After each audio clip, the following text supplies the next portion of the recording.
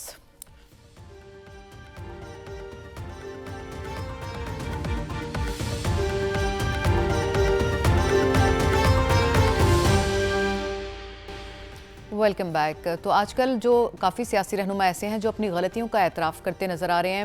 سلمان صاحب، آج کچھ اعتراف نواز شریف صاحب نے بھی کیے جو ان کی منشور پیش کرنے کی تقریب تھی اس میں، اور انہوں نے کہا کہ 2013 میں اگر مولانا فضل الرحمان کی بات مان لیتا تو زیادہ بہتر تھا. تو آپ کیسے دیکھتے ہیں ان کے ان اعترافات کو، اور کچھ اور غلطیوں کا ذکر بھی وہ کر رہے تھے؟ میرے تاریخ سے کوئی سبق حاصل نہیں کرتا، اور میں سمجھتا ہوں کہ کیا وجہ ہے. قوم کو بھی یہ بات سمجھنی چاہیے کہ ہمارا ہر الیکشن میں ایک پرائم منسٹر غائب ہوتا ہے. کہ 2018 میں نواز شریف صاحب جیل کے اندر تھے، وہ غائب تھے الیکشن سے. اس دفعہ عمران خان صاحب ہیں، ماضی کے اندر یوسف رضا گیلانی صاحب ہیں. اس کا مطلب سبق کسی نے حاصل نہیں کیا، اور جس جمہوریت کے اندر ڈائلاگ نہیں ہے. آج نواز شریف صاحب نے ایک بات بڑی اچھی کہی. انہوں نے کہا کہ ماضی کے اندر جب پیپلز پارٹی کی گورنمنٹ تھے، انہوں نے حوالہ دیا ایک جرنلسٹ کا. انہوں نے کہا مجھے ٹیلی فون کر کے کہتا رہا کہ آپ لانگ مارچ کیوں نہیں کر رہے. تو انہوں نے کہا کہ ہم نے لانگ مارچ نہیں کرنا، اور یہ نواز شریف کا کریڈٹ ہے. میں ذاتی طور پہ جانتا ہوں کہ فضل الرحمان صاحب 2013 کے الیکشن میں ان کے پاس گئے، اور 3 ان کے پاس زیادہ اراکین تھے. انہوں نے کہا جی کہ ہم مل کے گورنمنٹ بنا سکتے ہیں. انہوں نے کہا ایک صریتی پارٹی عمران خان کی ہے اور یہ اس کا حق ہے. لیکن الٹ یہ دیکھ لے کہ 2018 کے یہاں پر پنجاب میں ایک صریتی پارٹی وہ تھی. لیکن اس کے بعد کا میں بتاتا ہوں جو انہوں نے نہیں بتایا. اس کے بعد پھر وہ فضل الرحمان صاحب کچھ اراکین کو لے کے پرائم منسٹر ہاؤس آئے کہ یہ اراکین بھی چھوڑنا چاہتے ہیں. تو نواز شریف صاحب نے کہا کہ نہیں، آپ ان کی گورنمنٹ چلنے دیں. وہ کہتے ہیں اب میں سوچتا ہوں کبھی کہ کیا یہ میری غلطی تھی. میرا خیال ہے یہاں سے پتہ چلتا ہے کہ کس کس کا طرز عمل سیاسی ہے یا جمہوری ہے. اور بات یہ کہ جب تک یہ مل کے نہیں بیٹھیں گے یہ دائروں کا سفر جاری رہے گا, اور اس دائروں کے سفر کے مضر اثرات پاکستان پر ہوں گے, پاکستان کی معیشت پہ ہوں گے, اور پاکستان کے عوام پر ہوں گے. میں سمجھتا ہوں کہ نوشتہ دیوار پڑھنا چاہیے. پاکستان جمہوری سٹرگل کے نتیجے میں بنا تھا, اور پاکستان کی بقا اور سلامتی کا دار و مدار بھی جمہوریت پر ہے. جب تک پاکستان کی سیاسی لیڈرشپ جمہوری طرز عمل اختیار نہیں کرے گی, یہ گالی گلوچ, یہ الزام تراشیوں کا سلسلہ, ان میں ان کی عزت و تکریم نہیں رہی. ماضی کے اندر آپ دیکھیں کہ ذوالفقار علی بھٹو انڈیا جا رہے تھے تو اپوزیشن کی لیڈرشپ نے لاہور ایئرپورٹ سے انہیں الوداع کہا تھا. اس کے بعد اے پی ایس کا واقعہ دیکھ لے, سی پیک کا عمل دیکھ لے, نواز شریف صاحب نے سب کو اکٹھا کیا تھا. مناظرہ کر لینا چاہیے. آخر کیا وجہ ہے کہ دیکھیں میں نہیں سمجھتا کسی بھی طبقے کے اندر جو اختلاف ہوتا ہے نا, یہ دنیا کے بڑے بڑے ملکوں نے بیٹھ کے اپنی چیزیں طے کر لی, یہاں پر ڈیڈ لاک ہے. یہ ایک خاص مائنڈ سیٹ ہے. ضمنی ایک سوال سلمان صاحب اجازت دیجئے کہ بلاول پھر بھٹو کا جو چیلنج ہے مناظرے کا وہ قبول کر لینا چاہیے نواز شریف کس صاحب؟ زبان میں کریں گے؟ اور میرا خیال ہے کہ میں نے کل بھی کہا تھا کہ اس پارٹی میں فیصلہ سازی کا اختیار آصف علی زرداری صاحب کو ہے, وہ خاموش ہیں. اور میں کہتا ہوں کہ بلاول صاحب اس طرح کے اعتراض کرنے کی بجائے جو کام نواز شریف صاحب اور بے نظیر بھٹو صاحبہ نے آپس میں کیا تھا نا, وہ چارٹر آف ڈیموکریسی, اور پھر اس کی اسپرٹ کو کس نے زائل کیا. میں یہ بھی کہتا ہوں کہ چارٹر آف ڈیموکریسی, مجھے یاد ہے کہ کاف لیگ کے سربراہ چودھری شجاعت حسین تھے اس وقت, وہ حکمران پارٹی تھی, انہوں نے کہا تھا کہ چارٹر بڑا درست ہوا ہے. تو چارٹر آف ڈیموکریسی کی بھی ضرورت ہے, چارٹر آف اکانومی کی بھی ضرورت ہے, لیکن کرنا سیاستدانوں نے ہے. اس مائنڈ سیٹ کا کلا کما کرنا پڑے گا جو یہ گالی گلوچ کو رواج دیتا ہے, جو الزام تراشی کو رواج دیتا ہے. اس نے پاکستان میں سیاست کو بھی کمزور کیا ہے اور جمہوریت بھی پاکستان میں ڈیلیور نہیں کر پا رہی. ٹھیک ہو گیا. ڈاکٹر صاحب جس طرح ابھی ہم نواز شریف صاحب کی بات کر رہے تھے کہ انہوں نے کہا کہ یہ غلطی ہوئی, کچھ ریئلائزیشن کا پروسیس سے وہ آج گزرے تھے, اس کا ذکر کر رہے تھے. اسی طرح بانی پی ٹی آئی نے بھی گزشتہ دنوں ایک بیان دیا تھا کہ مجھے کنٹرول پارلیمنٹ نہیں لینی چاہیے تھی, یہ میری سب سے بڑی غلطی تھی, اب ایسا موقع ملا تو میں ایسا نہیں کروں گا, اپوزیشن میں بیٹھنا مجھے درست لگے گا. تو آپ کیا سمجھتے ہیں کہ غلطیوں کو اگر ریئلائز کر رہے ہیں تو آگے جا کے کوئی مثبت چینجز آ سکتے ہیں سیاست میں؟ غلطیوں پہ تقاریر کر رہے ہیں, ریئلائز کر رہے ہیں, یہ ہمیں نہیں پتہ. دیکھیے تاریخ سے اس لیے ہمارے سیاستدان سبق نہیں حاصل کرتے کہ ہر سیاستدان نے اور ہر پارٹی نے اپنی اپنی تاریخ بنائی ہوئی ہے, اپنی تاریخ خود لکھتے ہیں, یعنی اس میں اپنی مرضی کی چیزیں ڈال کے اپنے آپ کو جسٹیفائی جو ہے وہ کرنا ہوتا ہے. لہذا تاریخ سے کوئی سبق نہیں لیا. آپ بھول گئے ہیں 1988 سے 1999 میں دو پارٹیوں کی حکومت تھی, پیپل پارٹی اور پی ایم ایل این کی حکومت, اور وہ کس طرح ایک دوسرے کے سیاسی خون کے پیاسے تھے, کس طرح ایک پارٹی دوسری پارٹی کی حکومت کو ہر قیمت پر گرانے کے لیے خوش تھی, اور جب وہ پریزیڈنٹ ڈسمس کرتا تھا ایک پارٹی کی حکومت کو, دوسری پارٹی بڑی خوش ہوتی تھی کہ جا بہت اچھا کیا آپ نے, جب کرپٹ ہیں, بے ایمان ہیں, دھوکے باز ہیں. اچھا اب آپ آ جائیے بعد میں 2008 سے اب شروع کر لیجئے, دیکھ لیجئے ان کا بیہیویئر کیا ہے. اگر تو یہ بجائے اس کے کہ اپنی غلطیاں مانیں, یہ اللہ کو حاضر و ناظر جان کے ایک تو جمہوریت کے جو اصول ہیں اس پہ عمل درآمد کریں, اپنی پارٹیوں کے اندر بھی اور دوسری پارٹیوں سے گفت و شنید کے مقابلے کے لیے یا کام کرنے کے لیے. یہ اگر کریں گے اور ریسٹرینٹ سے کام لیں گے. دیکھیے جو اسمبلیوں میں دھینگا مشتی ہوتی ہے یہ کوئی باہر سے آ کے کرتا ہے؟ کون کرتے ہیں؟ یہ پارٹیوں والے کرتے ہیں نا. کون سا پریزیڈنٹ ہے جس نے بڑے آرام سے اپنی تقریر ڈیلیور کی ہے؟ ہر پریزیڈنٹ جب تقریر کرتا ہے اس کی مخالف پارٹی اس تقریر پہ ادھم مچاتی ہے. تو یہ کیا چیزیں ہیں؟ کس سے سبق حاصل کیا ہے؟ کچھ تبدیلی ہو تبھی تو ہم کہیں سبق حاصل کیا ہے. باتیں کرتے ہیں اس لیے کہ اپنی مرضی کی تاریخ سنا دیں گے. نواز شریف صاحب اپنی مرضی کی تاریخ سناتے ہیں, زرداری صاحب اپنی مرضی کی تاریخ, اور بلاول بھٹو تو ماشاءاللہ تاریخ کو آگے پیچھے کرنے میں جو کمال ہے کسی کو نہیں ہے. بلاول بھٹو کی آپ نے بات کی تو آپ سے بھی پوچھ لیتی ہوں میں یہ کہ آج کل خاصی ذاتیات کے اوپر اترے ہوئے. ایک طرف تو سبق سیکھنے کی بات کرتے ہیں کہ جیلوں میں نہیں ڈالیں گے, مخالفین پر ہم یہ ظلم نہیں کریں گے, دوسری طرف آج کل کافی ذاتی حملوں پہ اترے ہوئے نون لیگ کو لے کے. لگتا ہے کہ نہیں سبق سیکھنا چاہتے پھر؟ بات یہ ہے نا کہ وہ یہ سمجھتے ہیں کہ پنجاب میں اگر راستہ بنانا ہے اپنے لیے تو مقابلہ ان کا پی ایم ایل این سے ہے, تو لہٰذا انہوں نے مکمل طور پہ انہیں ٹارگٹ کیا ہے.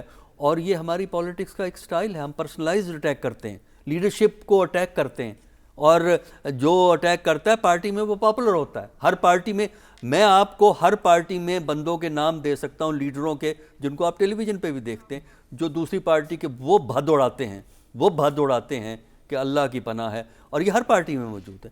تو جب تک یہ طریقہ کار آپ نہیں بدلیں گے اس وقت تک پاکستان میں جو ہے سیاست امپروو نہیں کری, بلکہ نوجوانوں کا جو روڈنس بڑی ہے اس کی بھی بنیادی وجہ یہ ہے کہ ہم سیاستدانوں کو آپس میں لڑتے دیکھتے ہیں, ایک دوسرے پہ گند اچھالتا دیکھتے ہیں, ٹی وی کے پروگراموں میں لڑائیاں دیکھتے ہیں ہم.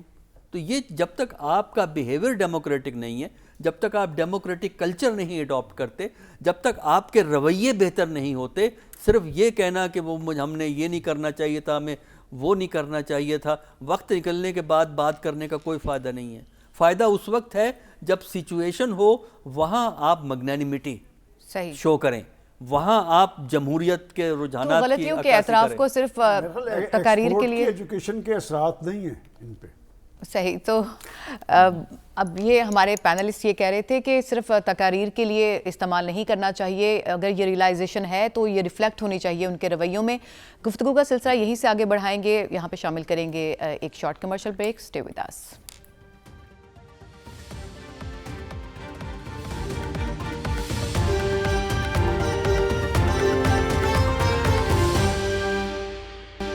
Welcome back. بریک پہ جانے سے پہلے ہم غلطیوں کے اعتراف کی بات کر رہے تھے. رسول بخش رئی صاحب, جیسے 2 لوگوں کا میں نے ذکر کیا کہ بانی پی ٹی آئی نے اپنی غلطی کا اعتراف کیا کہ کنٹرول پارلیمنٹ نہیں لینی چاہیے تھی, پھر نواز شریف صاحب نے ایک غلطی کا اعتراف کیا کہ 2013 میں فضل الرحمان کی بات مان لینی چاہیے تھی, مولانا فضل الرحمان صاحب کی, اور ایک اعتراف جو ہے وہ شہباز شریف صاحب کی طرف سے بھی کیا گیا. انہوں نے کہا کہ پتہ ہے ہمیں کہ ہماری مقبولیت کم ہوئی ہے, یعنی پی ڈی ایم والی گورنمنٹ ہمیں نہیں بنانی چاہیے تھی, سارا بوجھ خود پہ نہیں لینا چاہیے تھا. تو آپ سمجھتے ہیں یہ جو ریئلائزیشن ہو رہی ہے پولیٹیشنز میں, یہ آگے جا کے سیاست میں بہتری کا باعث بن سکتی ہے؟ مشکل ہے, میں اتنا زیادہ پر امید نہیں ہوں, لیکن یہ اچھی بات ہے کہ انہوں نے اپنی غلطیاں تسلیم کی ہیں. میرا خیال یہ ہے کہ شہباز شریف صاحب کا جو فیصلہ تھا 16 جماعتی حکومت بنانے کا, اس سے مسلم لیگ نون کو ناقابل تلافی نقصان پہنچا ہے. کس حد تک پہنچا ہے یہ تو انتخابات کے بعد پتہ چلے گا. اس سے جو میاں صاحب کا ایک بیانیہ تھا اس کو بھی کافی نقصان پہنچا, اور ظاہر ہے کہ اس کے بعد کے جو اثرات ہیں 16 جماعتوں کی حکومت کے, وہ ابھی تک قائم ہیں. یہ نہیں ہے کہ وہ ختم ہو گئے, حکومت ختم ہو گئی تو وہ بھی ختم ہو گئے. یہ اس کے دیکھیں گے کہ نتائج کیا نکلتے ہیں انتخابات کے. سیاسی غلطیاں یا سیاسی یہ فیصلے تھے کہ ہمیں کرنے چاہیے یا نہیں کرنے چاہیے. اصلی جو غلطیاں ہیں وہ کچھ مختلف قسم کی ہیں کہ کیا انہوں نے جو انرجی کے معاہدات کیے کیا ان کو وہ کرنے چاہیے تھے اس کنڈیشنز پہ جن پر کہ انہوں نے کیے, جس سے کہ پاکستان کی معیشت اور عام آدمی آج تک نقصان اٹھا رہا ہے. اور غلطیاں جو ہیں وہ انتظامی معاملات کو ٹھیک چلانے سے نہیں ہوئیں, اور معیشت کو صحیح طریقے سے چلانے سے نہیں ہوئی, اور قرض لینے سے ہوئی ہیں, اور ٹیکس ریونیو نہ بڑھانے سے ہوئی ہیں. وہ جو معاشی سماجی اور دوسری جانب جو انتظامی غلطیاں ہیں وہ جب تک یہ تسلیم نہیں کریں گے آگے کا راستہ صاف نہیں ہو سکتا. کہ سیاسی طور پر تو جو معروضی حالات ہوں گے, ہر سیاسی جماعت چاہتی ہے کہ وہ اقتدار میں رہے, اور ہر سیاسی جماعت چاہتی ہے کہ اگر ضرورت پڑتی ہے کہ ایسے لوگوں سے اتحاد کیا جائے جن کے بارے میں ماضی میں ان کے منفی رجحانات رہے ہیں, تو اس سے وہ کوئی اعتراض نہیں کرتا, کہتے ٹھیک ہے حکومت بن رہی ہے. میاں صاحب کو دیکھیں انہوں نے کس قسم کے اتحادی رکھے, شہباز شریف صاحب کو دیکھیں یا عمران خان صاحب کو دیکھیں, سب نے کیے ہیں. معاملات مختلف ہیں. میں سمجھتا ہوں کہ معاملات ضلع کی سطح پہ ہیں, تحصیل کی سطح پہ ہیں, تعلیم کے ہیں, صحت کے ہیں, صفائی کے ہیں, ریونیوز کو بڑھانے کے ہیں. اور منشور میں دیکھیں کہ ایسے ہی بات کر دی کہ آبادی کو کم کرنے کے لیے اقدامات کے بارے میں سوچیں گے. یہ کوئی بات ہے کہ بھئی آبادی آپ کا سب سے بڑا جو بم ہے آپ کے اوپر جو گرا ہوا ہے وہ آپ کی آبادی کا ہے. یہ نہیں ہے کہ پاکستان نے ترقی نہیں کی, پاکستان نے ترقی کی ہے, لیکن وہ ترقی یا شرح افزود آپ کی جو معیشت میں ہوتی ہے وہ آپ کے افراد کے اوپر تقسیم ہوتی ہے, آپ کے وسائل کے اوپر دباؤ بند. پانی کا مسئلہ کیوں ہو رہا ہے؟ آپ کی آبادی بڑھ گئی, کہاں 35 ملین, کہاں 224-25 ملین, اور پھر جو اس کی پروجیکشن ہے 350 ملین تک ہے. اس کے بارے میں آپ نے کیا سوچا ہے؟ یہ تو سارے لوگ کہتے ہیں کہ پاکستان معدنی ذخائر کے حوالے سے اور قدرتی ذخائر کے حوالے سے ملک میں دنیا میں امیر ترین ملکوں میں سے شامل ہوتا ہے. ان کو آپ کس حد تک آپ استعمال کر پائے ہیں یا کریں گے؟ خصوصی طور پہ جو پانی کے ذرائع ہیں، معدنی وسائل ہیں، اور پھر اس کے بعد سب سے بڑی بات یہ ہے انصاف، گورننس. جب تک ان چیزوں کو ٹھیک نہیں کریں گے، سیاست میں جو بھی آپ فیصلے کریں یہ آپ کی ثوابدید پر ہے، عام لوگوں کو کیا فائدہ پہنچتا ہے یہ اس بات پہ اس کے بارے میں ذرا بات کریں تو پھر کوئی ہمیں تسلی ہو کہ واقعی انہوں نے اپنی غلطیوں سے کچھ سیکھا ہے. ٹھیک ہو گیا. رشید صافی صاحب، بلاول بھٹو کو بڑی دلچسپی ہے آج کل نواز شریف صاحب سے مناظرہ کرنے کی، کیا وجوہات ہیں اس کی؟ اور دوسرا، آج خواجہ آصف نے بھی کہا ہے کہ بلاول صاحب کو سوچنا چاہیے کہ مل کے تو ہمارے ساتھ ہی بیٹھنا ہے.